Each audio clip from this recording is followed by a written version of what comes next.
All right, so we're going to continue with the story from the Lubavitcher Rebbe's Memoirs, and we're talking about Baruch, the father of the altar Rebbe. So now the book starts getting different now. Now there's not going to be like a ton of excitement. You're going to start getting into the mind of the altar Rebbe's father about who he was. So he was an orphan. He basically ran away from home. And now they fast forwarded 3 years until he's 17, and he almost starved himself to death. He ran out of money. He was starving. He wouldn't take money from anyone, but he ended up working for Avram the gardener. He was a lot more than a gardener, and now he's working for him, helping him tend his garden and helping him in his orchard. So we need to talk a little bit about Avram here. Avram was not a simple gardener. He was basically a land developer. Just like you have a developer who's developing a strip mall or developing real estate, he was basically a real estate developer. It was really hard to make money then because you couldn't own land. So he had to figure out how to make money off of the nobleman's or the Moritz's land. So he had to lease the land from the nobleman, and he had to make money off of it, and he had to pay him a lot of money to do it.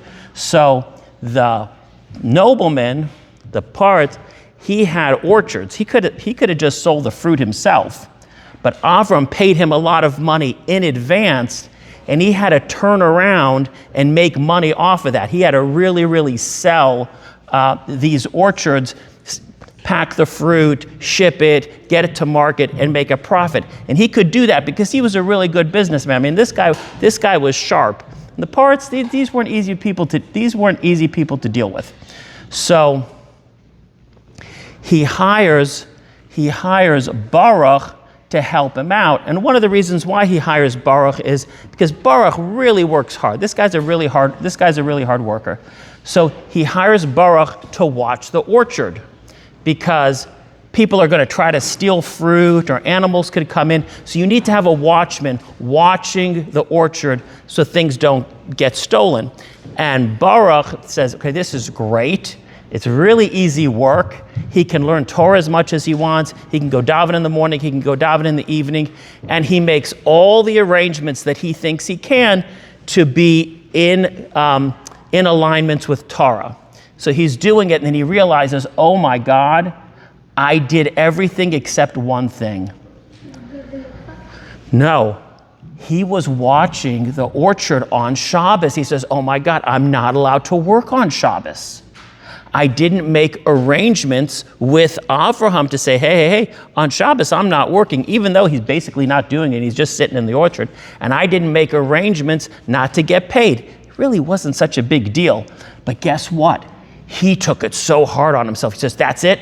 No, I did something wrong. I didn't follow Torah. I made a mistake. That means I'm not a God-fearing Jew. Oh my God, I'm a terrible person. I have to do something for this. So I have to tell Avram that I'm quitting. I'm quitting my job. I'm not going to work for 3 weeks. I'm going to fast for 3 days. For 3 days, I'm not going to eat anything for 3 days. And then twice a week, I'm going to fast. I'm going to eat very little. I'm only going to get 2 hours of sleep a day. And I'm going to memorize the whole tractate Shabbos. I'm going to do all these things to punish myself because I made a little bit of a mistake. So he says, okay, now I feel better. I'm going to, because I'm such a holy person, I can't make a mistake. So he goes to Avram. He says, Avram, I need to quit my job. Something came up for 3 weeks. I can't work. And Avram's like, what? You can't do this to me. I can't replace someone right away like this. I need you. Let's talk about this tomorrow. So the next day, Avraham goes into the orchard where Baruch is in his hut, and he hears, like a holy tzaddik, he hears someone davening out loud, pouring his eyes out, someone reading Tehillim with great kavanah. And he's like, who the heck is this guy? Who's in the hut? And he looks in, and he sees it's Baruch.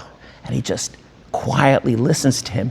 And then he hears Baruch pull out a Gemara, and he's learning Gemara like a big tzaddik. He's like, oh my God, this kid's pretending like he's just like a nobody, but this guy, must be a mystic. So he sneaks out of the garden, and Baruch was upset. He's like, hey, he said he was going to meet me the next day to talk about this, and he didn't. So the next day, Baruch goes to him and says, hey, Avram, you were supposed to come, talk to me yesterday about, finding a replacement for me. I told you I can't work here for 3 weeks. And Avram says, it's going to be really hard for me to find a replacement. Please tell me, why is it you want to leave? I mean, don't you like me? Don't you like working here? Didn't I help you out when you were about to starve? Isn't this a great job? Like, what else are you going to do? Tell me why you left. He says, okay, and he didn't want to tell him. And he said, no, you have to tell me. He says, well, because I violated Torah. I worked on Shabbos, I didn't make an arrangement with you before, and I feel that this is what I need to do to atone for that. So Avram, very sneaky, he could have argued with him with Torah stuff. He recites some verses of Torah. He says, look, are you a big tzaddik? Are you a big tzaddik? Are you on such a high level that this is what you do? You say you're just a simple guy. Are you trying to act like a tzaddik? It's not right to act like a tzaddik. And he's like, okay, I guess you're right. Okay, I guess I'll stay. He sort of had him cornered. He says, don't worry. I will find someone else to cover for you for Shabbos. You can have Shabbos off. So he's doing this. And Avram keeps sneaking into the garden and listening to him, he's spying on him to learn about him. And finally, the fruit comes in and it's ready to pick it. Now, I don't know if have you ever actually seen a fruit tree where the fruit comes out of the tree? You've seen it? Let me tell you, when it becomes ripe, you got to get the fruit right away, because if you don't pick it right away, it's going to drop, it's going to rot. I mean, they've got to pack this fruit, they've got to pick the fruit, pack it, ship it, get it off to market, or else it's going to spoil. So they've got to be fast. So they're working really fast, and they're out in the orchard, and the Moritz comes to visit them, because this is how he's making money. The Moritz comes out to visit them with his son and his daughter. And the Moritz sees Baruch, and they describe what Baruch looks like.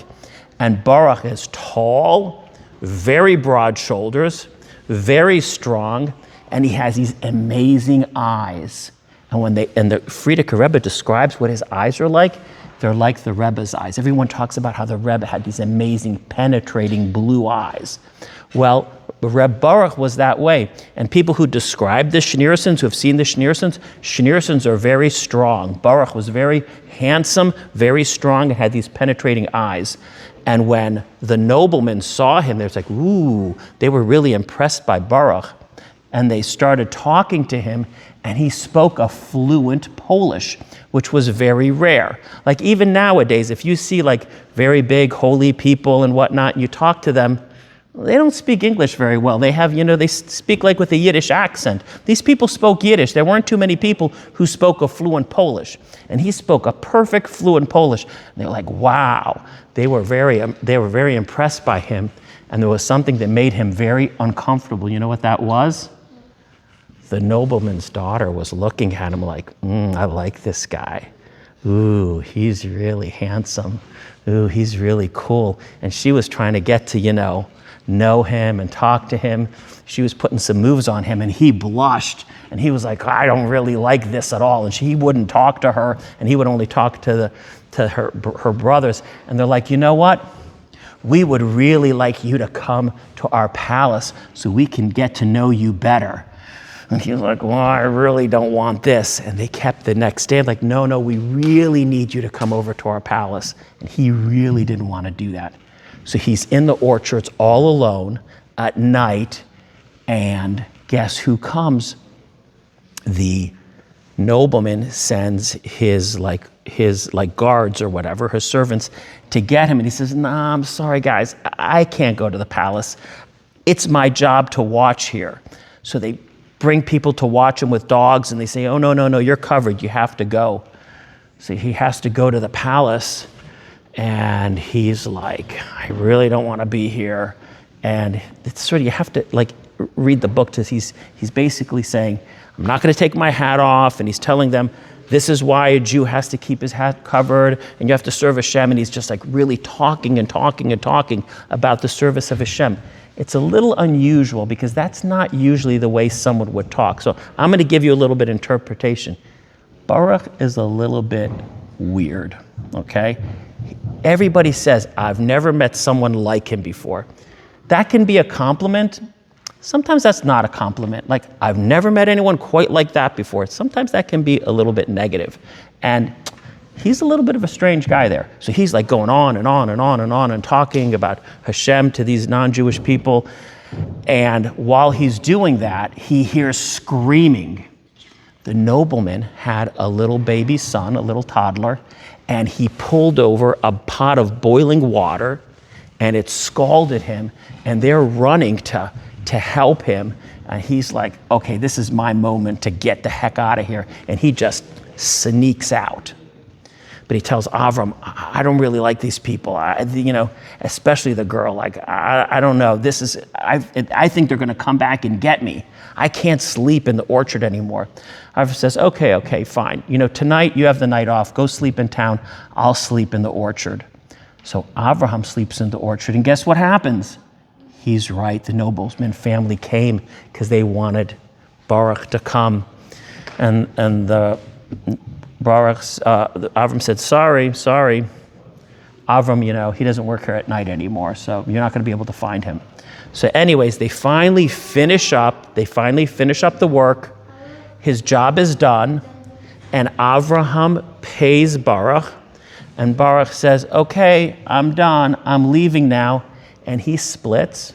He goes to the base medrash, and he goes back to just what he was doing before, learning, spending very little money until he's going to go broke, just like before. This goes after Tishrei, and in the wintertime, Avraham tracks him down. Now, why is Avraham trying to track him down? We don't know this till later, because Avraham wants him to marry his daughter. He doesn't tell Baruch this yet. So he tracks him down, and he says, hey, I want you to be my chavrusa. Why don't we learn together? Because I'm a Talmud Chacham, and I learned with a big Talmud Chacham, Avram Zev of Beshnakovich, and they do learn with him, and then it becomes Pesach time, and he wants to invite him over for Pesach. Now, Baruch will never take any charity from anyone, and Avram says, look, I know you would never stay by me, but I'm sorry. When it comes to Pesach, you have to stay by me. You have to eat at my Seder. You cannot spend Pesach alone. And you know what Baruch does? He splits. He just, without mentioning and everything, he takes off, and he doesn't say anything. But we're going to find out where he goes. He goes to Dobra Missel, to the blacksmith, to Eliezer Ruvain the blacksmith, because he's been with him for 3 Pesachs. And this is where most of the action happens, and we'll continue next week.